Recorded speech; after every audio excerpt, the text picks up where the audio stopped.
सो अब हम आते हैं पोजीशन वेक्टर्स और डिस्प्लेसमेंट वेक्टर्स में। सो पोजीशन वेक्टर क्या होता है, हम वेक्टर्स को बनाते कैसे हैं अगर पहले बताएं ग्राफ में। तो वेक्टर्स जो होते हैं ना वो एटलीस्ट 2D और 3D में काम करने का जरूरत होता है। तो 2D मतलब दो पहले परपेंडिकुलर एक्सेस एक्स और वाई, यहाँ पे एक्स भी लेंथ के लिए है वाई भी लेंथ के लिए है। पुराने टाइम में हमने वेलोसिटी टाइम ग्राफ बनाया था जिसमें एक डायमेंशन हमने टाइम ले लिया था, एक एक्सेस टाइम ले लिया था।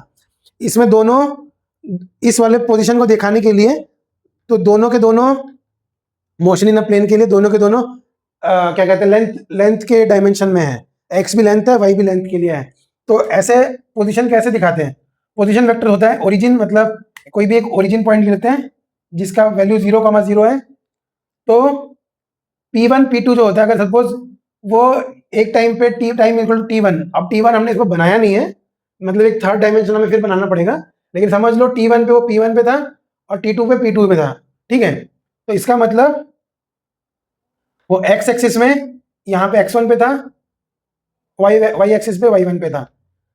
तो यहाँ पे x1, y1, तो ओरिजिन से P1 जो है वो एक वेक्टर बन जाएगा और इस ओरिजिन से एक पर्टिकुलर पोजीशन लेने के लिए, तो ये एक हो जाएगा पोजीशन वेक्टर। ये जो है ना ये है पोजीशन वेक्टर, ये भी हुआ पोजीशन वेक्टर। तो इसको हम सपोज रिप्रेजेंट करेंगे R1 से और इसे R2 से, क्योंकि ये वेक्टर है तो इसलिए मैंने ऊपर एरो लगा दिया। तो R1 vector is equal to OP1 vector and R2 is equal to OP2 vector, जो कि दोनों के दोनों पोजीशन वेक्टर है। अब दो पोजीशन के बीच में, पहले इस पोजीशन में था फिर दूसरे इस पोजीशन में था, अब इस पोजीशन के रिस्पेक्ट में नया पोजीशन हमने लिया, तो एक जो दोनों का डिफरेंस है, तो magnitude and direction first position से सेकंड पोजीशन जाने के लिए, इसको कहते हैं डिस्प्लेसमेंट वेक्टर। और इसको हमने सपोज इस केस में हमने लिया डेल्टा आर, ठीक है, delta R arrow.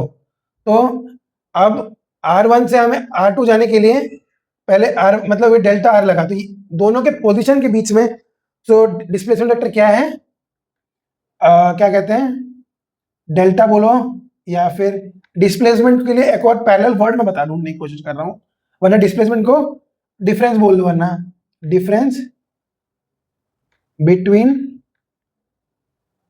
And point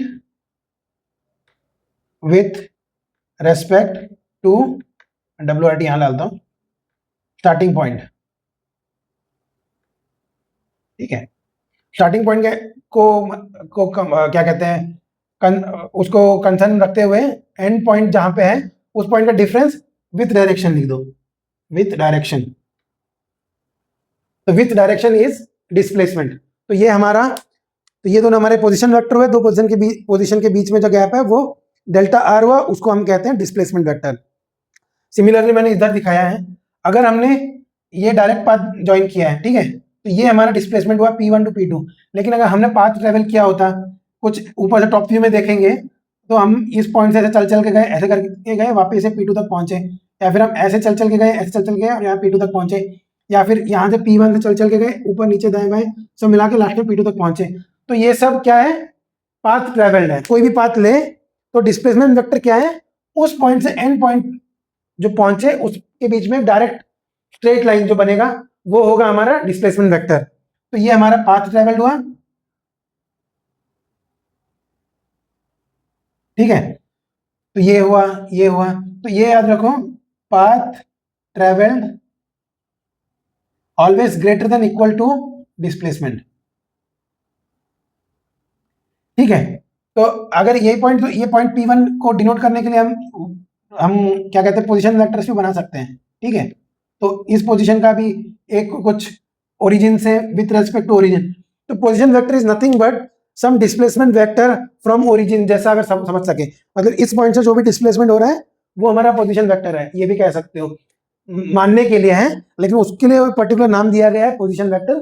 तो जो ओरिजिन से किस पोजीशन पे है, ओरिजिन पे किस पोजीशन पे, वो हमारा पोजीशन वेक्टर हुआ, और दो पोजीशन वेक्टर के बीच में जो डिफरेंस है उसको डिस्प्लेसमेंट वेक्टर से हम बताते हैं।